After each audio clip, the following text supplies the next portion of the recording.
नमस्कार मित्रांनो, श्री स्वामी समर्थ. सर्वप्रथम सर्वांचे आपल्या श्री स्वामी समर्थ चॅनलवरती खूप खूप स्वागत आहे. स्वामी तुमच्या सर्व चांगल्या मनोकामना पूर्ण करो, तुम्हाला सुखात आणि आनंदात ठेवो, ही स्वामी चरणी प्रार्थना. चला तर मित्रांनो, आजच्या व्हिडिओला सुरुवात करूया. मित्रांनो, सर्वपित्री अमावस्याला करा हे उपाय, दूर होतील समस्या, पूर्वज देतील आशीर्वाद. मित्रांनो, पितृपक्षातील अमावस्या सर्वात महत्त्वाची असून ज्या पूर्वजनांच्या मृत्यूची तारीख माहीत नाही त्यांचे श्राद्ध आणि तर्पण या दिवशी केले जातात. तंत्रशास्त्रानुसार या दिवशी काही खास टोटके केले जातात. असं सांगितलं जाते हे उपाय किंवा टोटके केले तर पितृदोषातून मुक्ती मिळते असेही म्हणतात. या अमावस्याला मोक्षदायिनी अमावस्या असेही म्हणतात. या दिवशी केलेले उपाय किंवा तोडके खूप प्रभावी मानले जातात. मित्रांनो, सर्व पितरी अमावस्याला संपत आहे. अशा स्थितीत पितरांना शांत करण्याची ही शेवटची संधी आहे. पितरांचे तर्पण आणि पिंडदान योग्य पद्धतीने केले तर पितरांच्या आत्म्याला नक्कीच शांती मिळते. अशा परिस्थितीत सर्व पितरी अमावस्याला पितरांची नाराजी दूर करण्याचे उपाय जाणून घेऊया. पण त्याआधी व्हिडिओमध्ये पुढे जाण्याआधी जर तुम्हालाही तुमच्या पूर्वजांचा आशीर्वाद हवा असेल, माता लक्ष्मीचा आशीर्वाद हवा असेल तर व्हिडिओ स्किप न करता शेवटपर्यंत पाहत राहा. चॅनलवरती नवीन असाल तर चॅनलला सबस्क्राईब करा आणि असेच माहितीपूर्वक नवनवीन व्हिडिओ पाहण्यासाठी बाजूला बेल आयकॉन आहे त्यालाही प्रेस करा. म्हणजे जेव्हा कधी मी नवीन व्हिडिओ अपलोड करेल त्याचं नोटिफिकेशन सर्वप्रथम तुम्हाला भेटेल आणि तुम्ही एक पण व्हिडिओ मिस करणार नाही. तर मित्रांनो, पितृपक्षातील विशेष महत्त्व आहे. या काळात पितरांचे श्राद्ध, तर्पण आणि पिंडदान इत्यादी केल्याने त्यांना समाधान मिळते. सर्व पितरी अमावस्याला ज्या मृत कुटुंबातील सदस्यांची मृत्यू तारीख आपण विसरलो आहोत किंवा ज्यांच्या मृत्यू अमावस्या, पौर्णिमा किंवा चतुर्दशी तिथीला झाला आहे त्यांच्यासाठी श्राद्ध केले जातात. पूर्वजनांच्या निरोपाचा काळही मानला जातो. पहिला, सर्व पितरी अमावस्याला संध्याकाळी घराच्या ईशान कोपऱ्यात गाईच्या तुपाचा दिवा लावावा. दिव्यात लावण्यासाठी लाल रंगाची वात वापरावी. तुम्ही कापसाची वात बनवल्यानंतर त्यात कुकूने लाल रंग देऊ शकता. तसेच दिव्यात थोडे केसर आणि काळे तीळ टाका. असे केल्याने तुम्हाला कर्जापासून मुक्ती मिळेल आणि तुमची आर्थिक स्थिती मजबूत होईल. दुसरा, नोकरीच्या शोधात असण्यानी सर्व पितरी अमावस्याच्या दिवशी आपल्याला घरातील मंदिरात स्वच्छ लिंबू ठेवावा. नंतर रात्री 7 वेळा दुष्ट काढावी. यानंतर लिंबूचे 4 समान भाग करा आणि चौकात जाऊन 4ही दिशांना एक फोड फेकून द्या. असं केल्याने करिअरमध्ये प्रगतीची शुभ शक्यता निर्माण होईल असं सांगितलं जाते. तिसरं, सर्व पितरी अमावस्याच्या रात्री वाहत्या नदीत किंवा तलावात 5 लाल फुलं आणि 5 दिवे वहावेत. पण हे लक्षात ठेवा की हा उपाय करताना रात्रीच्या वेळी कोणतीही तुम्हाला पाहणार नाही. असं केल्याने आर्थिक लाभ आणि कुटुंबातील सदस्यांची प्रगती होण्याची शक्यता असते. चौथा, सर्व पितरी अमावस्याच्या रात्री काळ्या कुत्र्याला तेल लावलेली चपाती खायला द्या. जर कुत्र्याने त्याच वेळी चपाती खाल्ली तर तुमचे शत्रू तुमचे काहीही नुकसान करू शकणार नाही आणि तुमच्या करिअरमध्ये प्रगती होईल.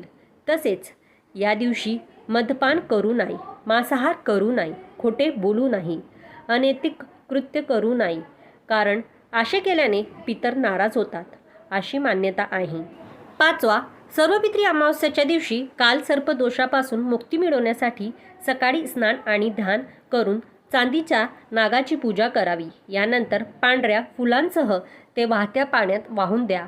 असे केल्याने कालसर्पदोषाचा अशुभ प्रभाव कमी होतो आणि आपण आपल्या ध्येयाकडे वाटचाल करतो.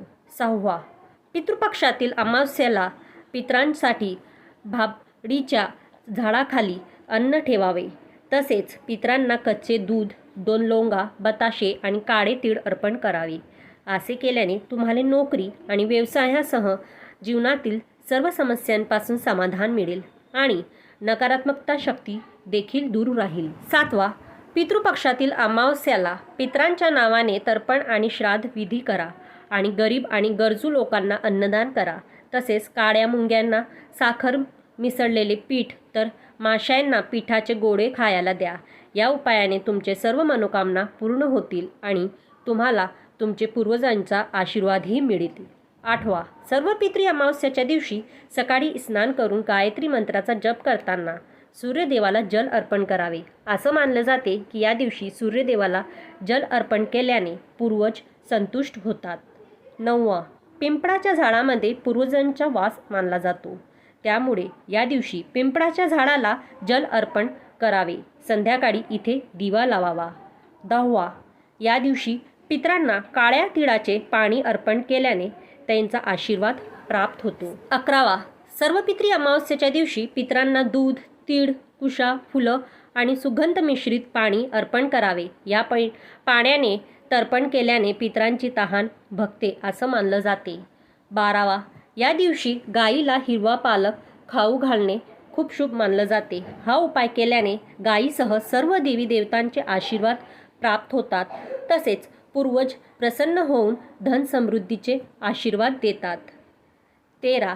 जर पितृपक्षांच्या 15 दिवसात तुम्ही तर्पण करू शकला नाही तर सर्व पितरी अमावस्याला तर्पण करून तुम्ही तुमच्या पितरांना प्रसन्न करू शकता. 14. असं मानलं जाते की हे तर्पण केल्याने त्यांना मोक्ष प्राप्त होते. 15. पितृपक्षात दानाचे खूप महत्त्व आहे. सर्व पितरी अमावस्याच्या दिवशी ब्राह्मणांना भोजन दिल्यानंतर त्यांना दान द्यावे. 16. या दिवशी चांदीचे दान करणे उत्तम मानले जाते. पूर्वज यावर समाधानी असतात. 17. सर्व पितरी अमावस्येच्या दिवशी पूर्वजनांना निवास पिंपळाच्या झाडात असतो. त्यामुळे पिंपळाच्या झाडावर कच्ची लस्सी, साखर, तांदूळ, दूध, काळे तीळ आणि फुलं अर्पण करा.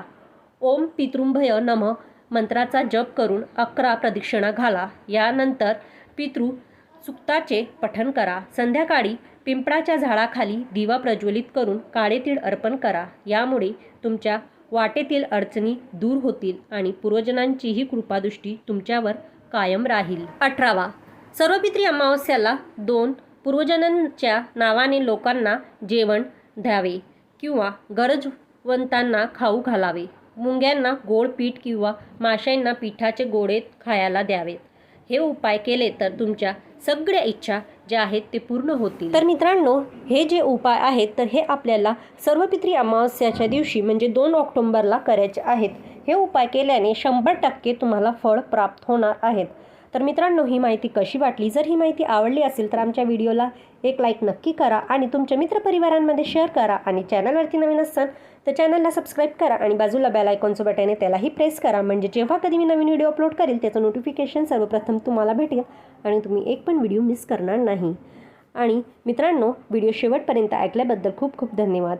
आणि कमेंट बॉक्समध्ये ओम नमो भगवते वासुदेवाय नमः नक्की टाईप करा. तर मित्रांनो, चला भेटूया असेच नवनवीन व्हिडिओसोबत.